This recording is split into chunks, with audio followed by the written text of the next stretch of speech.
Hello everyone, सबजनालाई जय मसीह, praise the Lord and good morning.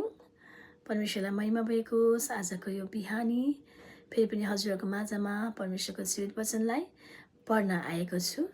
हिन्दीमा अनि नेपालीमा पढ्नेछु।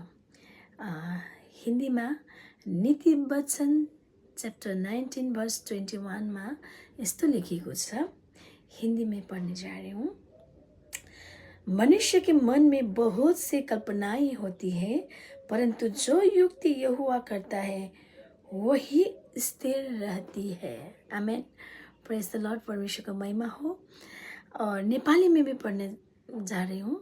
नेपाली में पनि पढ्दैछु। हितोपदेश 19 को 21 मा यस्तो लेखेको छ, मानिसको हृदयमा धेरै योजनाहरू हुन्छन्, तर परम प्रभुकै उद्देश्य विजयी हुन्छन्। आमेन।